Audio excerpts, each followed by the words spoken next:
Salut les mecs, c'est Bani. On va tester le Kraton vitesse. On a mis un semi big block, ça veut dire qu'on a un moteur 1200 kW mais en 56 par 82. On a donc beaucoup plus de couple que le moteur d'origine.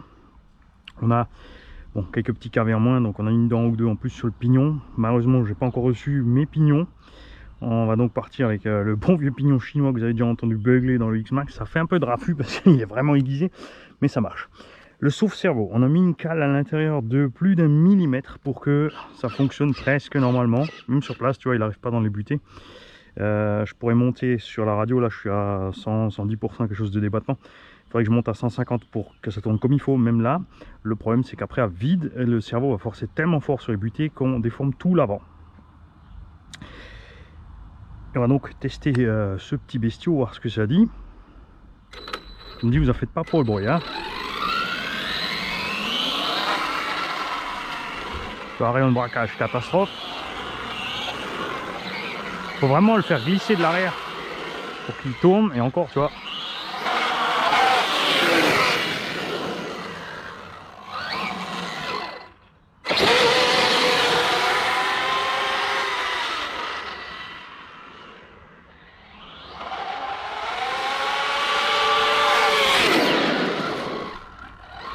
Là c'est sûr, ça marche mieux que l'origine.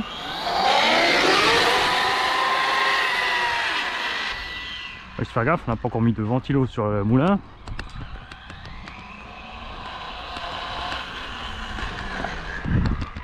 Salut. Ah, je te filme, là t'es sur YouTube. Ah.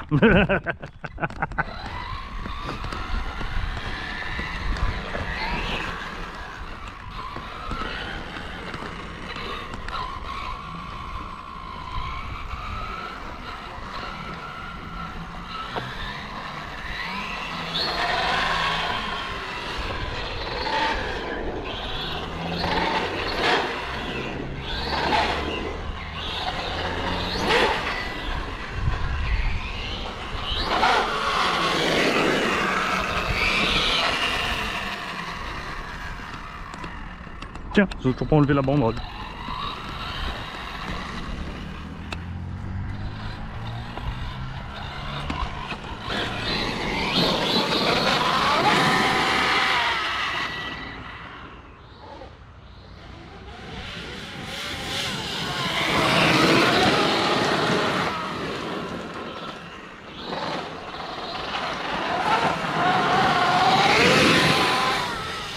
Alors le pignon a que, je crois, 2 dents de plus que le pignon d'origine, c'est un 19 et d'origine un 17. On a un peu moins de kV au moteur, pourtant comme tu peux voir, ça marche d'enfer.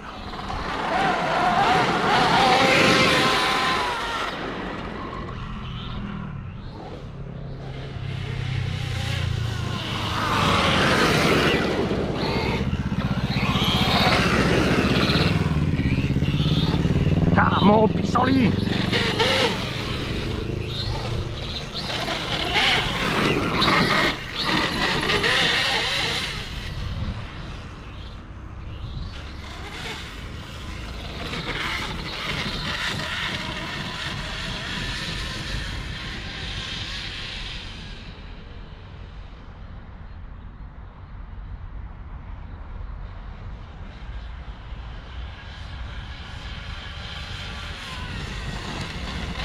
Alors attention,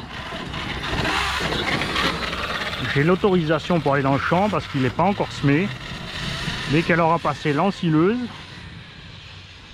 évidemment, on passera plus dans le champ. Donc pensez-y, hein, quand vous roulez dans les champs, n'hésitez pas à déjà renseignez-vous sur à qui appartiennent les champs. N'hésitez pas à les demander aux gens. On peut aller leur gaspiller, leur bousiller leur boulot, évidemment, hein. Le pignon, bon, il va pas tenir longtemps, je pense pas qu'on va pouvoir faire le pack.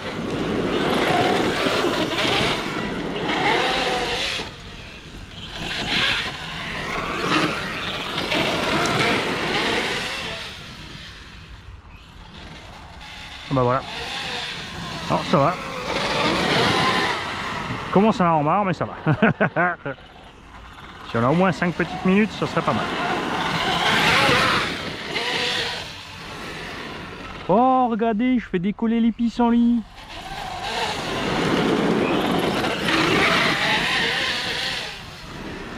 Garfield participe à l'écologie.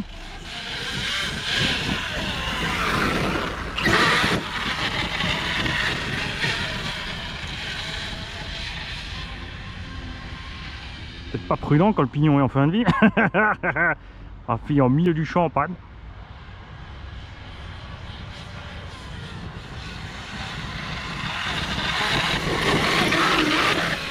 Alors c'est un moteur dynamite de la Lozier 8. Et tu vois, ça pour moi, ça aurait été le choix d'origine qu'aurait dû faire Arrma. Pas forcément avec le pignon de 19, mais un petit 18, tu vois. Parce que là, on est quand même punch, on est revenu sur 3 au punch, on a remis l'avance à 0. Et là, c'est nettement plus sympa à conduire quand même. Là, on a à peu près la réactivité du X-Max.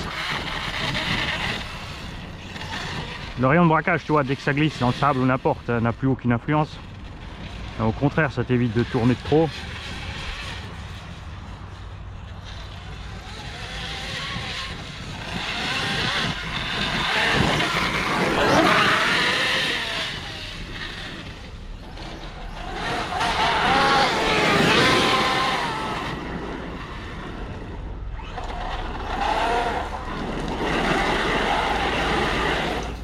Tu vois, quand ça glisse, la direction n'est plus un problème.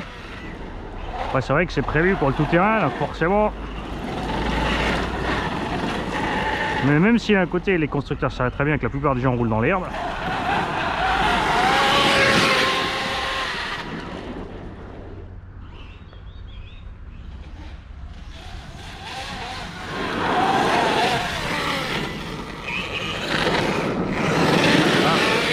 Là, j'ai braqué à fond pour faire le tour de moi.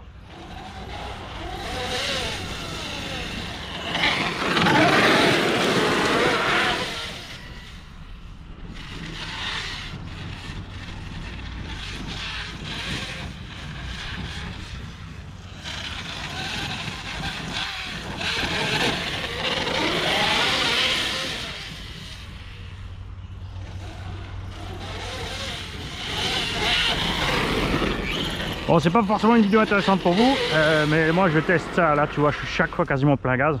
Je fais la brute. Il fait 25 degrés dehors. Et on va voir ce que ça dit. Là, le moteur va chauffer, c'est sûr. Après, dans le Kraton, comme il y a une boîte de réduction, mettre un gros moteur de 800 kV avec un pignon de 40, ça sert à rien vu qu'il y a la boîte de réduction.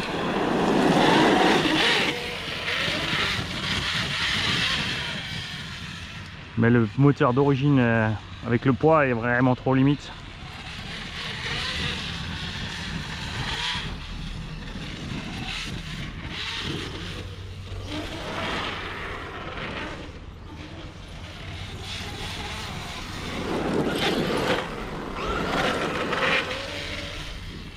Voilà, on va se calmer.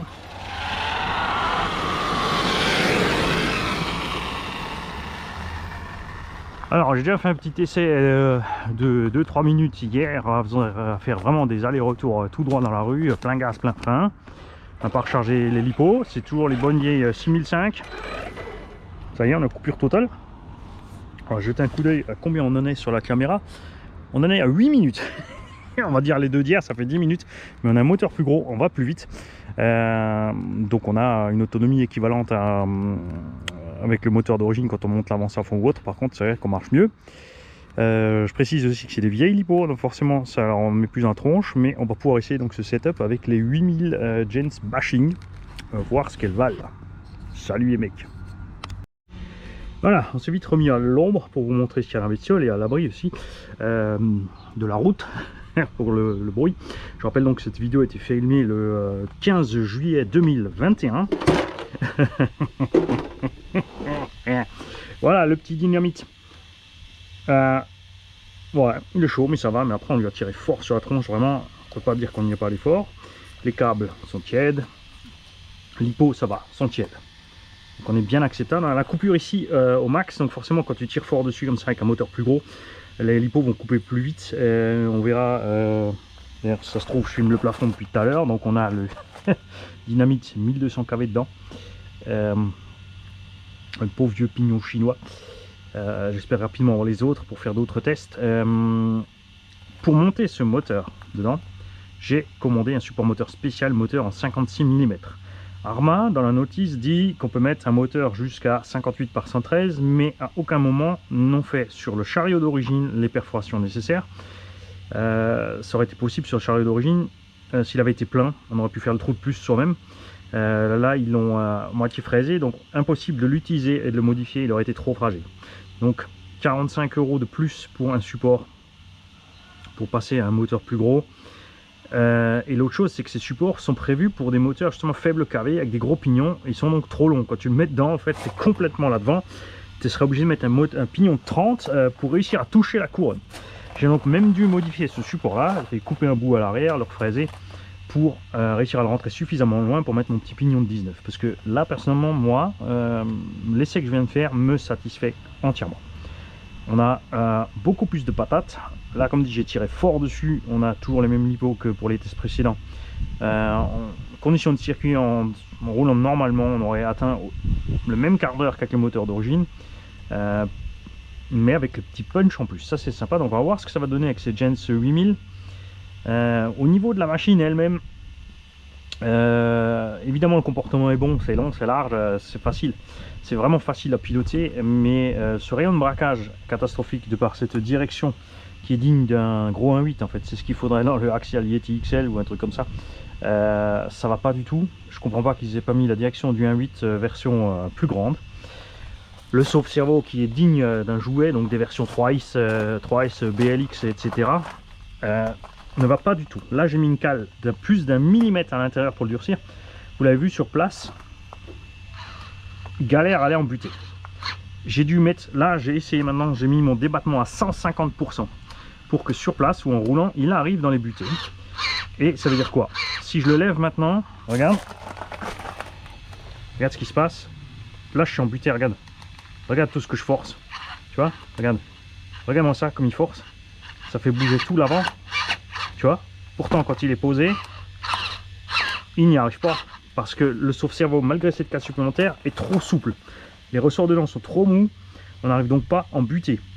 Quand tu remets les gaz, quand tu as une huile diff dure devant, forcément, c'est pareil, ça va tirer tout droit. Donc ça va t'empêcher de bien tourner. Si on durcit encore plus ce ressort, on a un problème. C'est que la vis à l'intérieur de ce cerveau, ne me demandez pas pourquoi, est en 2,5 mm et non en 3. Donc cette vis, à un moment, aura plus d'effort sur la tronche que ce qu'elle peut encaisser. Elle va péter. Et ton sauve-cerveau va se balader. Déjà là, si tu regardes, je vais dire, tu vois, tu as du jeu à mort, tu as le cerveau, tu vois, tu as toute la pièce qui bouge comme ça sur le cerveau. Et c'est vraiment chiant.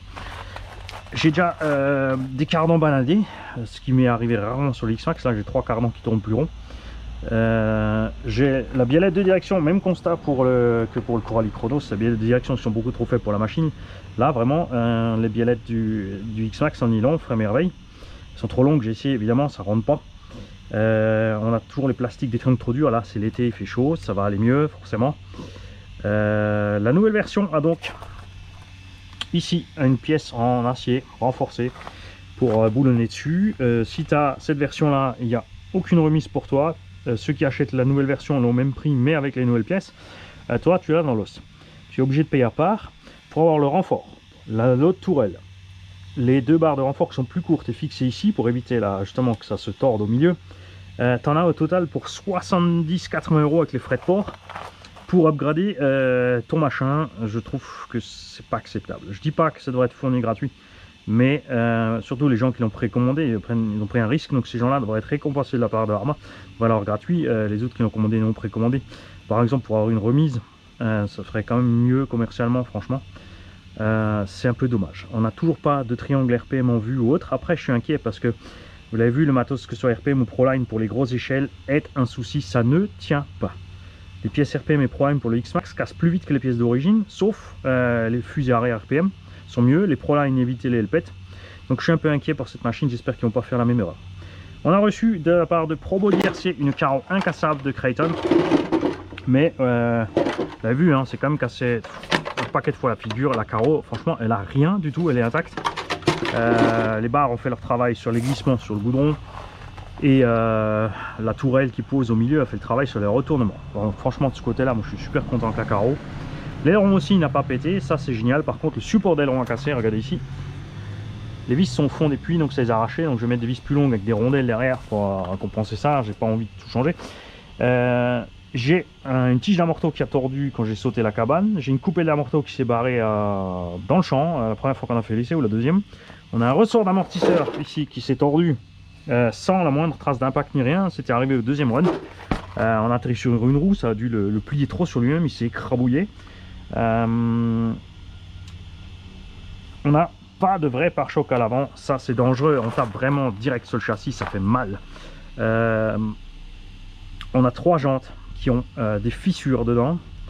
Je n'ai pas encore fait la moitié de ce que je fais avec mon X-Max quand j'ai mon X-Max en main, avec cette machine. Et j'ai déjà, maintenant si je veux le refaire à neuf, mon budget de dépenses serait supérieur pour les 10 runs qu'il a fait là au budget annuel de dépenses sur mon X-Max en réparation. Mais c'est la V1. On espère évidemment des améliorations, c'est sûr. Au niveau des jantes, ils ont cassé sur les gros sauts.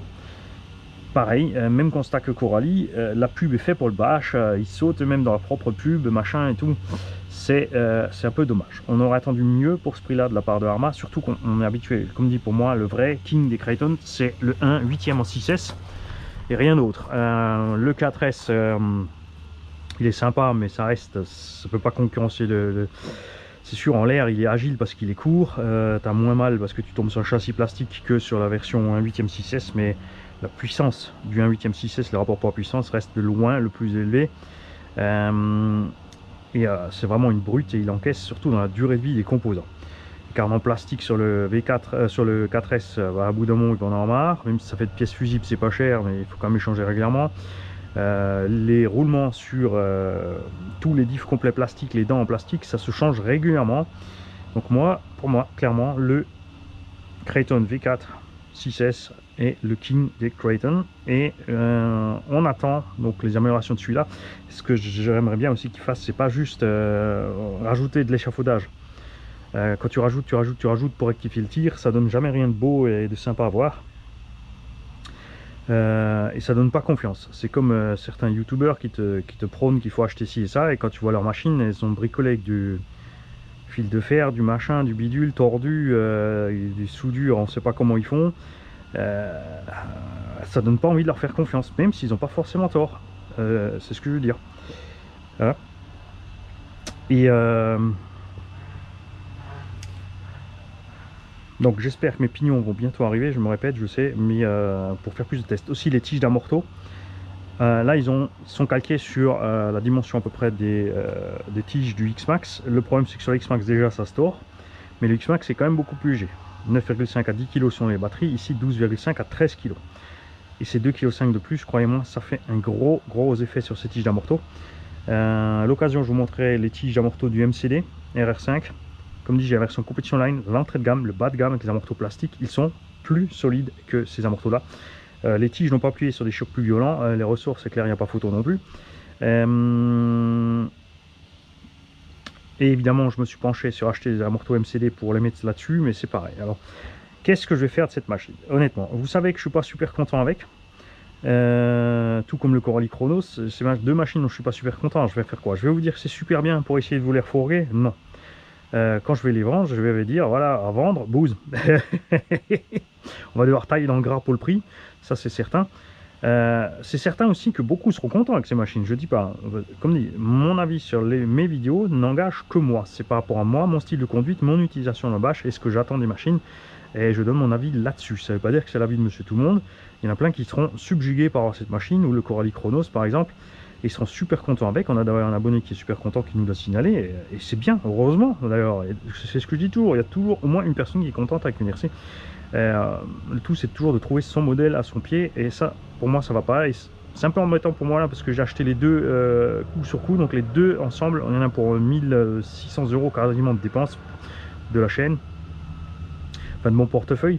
Et je suis pas super content avec. J'avais hâte de les découvrir, je suis un peu déçu, donc je vais les vendre forcément à la moitié du prix, à tout casser. Et donc on va perdre de l'argent sur la chaîne qu'il faudra rattraper ailleurs. Donc accrochez-vous à vos petites pubs les mecs, faites tourner les pubs. Je vais certainement pas vous dire de faire des dons, d'envoyer de l'argent. On va faire voilà, on va faire une caisse, un truc Tipeee. Je veux 1500 € pour m'acheter une nouvelle chariote pour me refaire moi-même de ma propre déception. Non les mecs, déconnez pas. Hein. Pensez-y simplement, laissez tourner les playlists en boucle avec les pubs. Vous coupez votre adblock, vous laissez tomber les pubs, ça file un gros coup de main à la chaîne et c'est génial. C'est pour ça aussi que mon blog est sur la chaîne pendant qu'on papote dans les commentaires. Les vidéos tournent, on a du temps de vision, on a tout ce qu'il faut et c'est ce qui fait avancer la chaîne. Si tu as des questions à me poser, tu me les poses sur les commentaires parce que le fait de prendre du temps à poster les commentaires, à augmenter les vues, à faire tourner le temps de visionnage de la chaîne, aide la chaîne qui t'aide à résoudre ton problème et te dépanner. Le fait aussi souvent que je vous demande de publier plus les commentaires sur la chaîne que par mail, c'est pour que tout le monde puisse le voir. Plein d'entre vous me mailent pour des pannes. Si on les met sur la chaîne, tous les autres pourront suivre la logique de dépannage et la finalité de la chose. Si on est tombé, si on a fait le bon chemin pour arriver à la panne, si on est tombé dessus par hasard, et avoir quelques idées aussi quand ils cherchent ces pannes pour réussir à s'en sortir tout seul, tout simplement, rapidement, sans devoir attendre qu'on lui donne des réponses puisque tout sera en ligne. Voilà, donc je vous souhaite une bonne fin de journée les mecs, on se revoit très vite.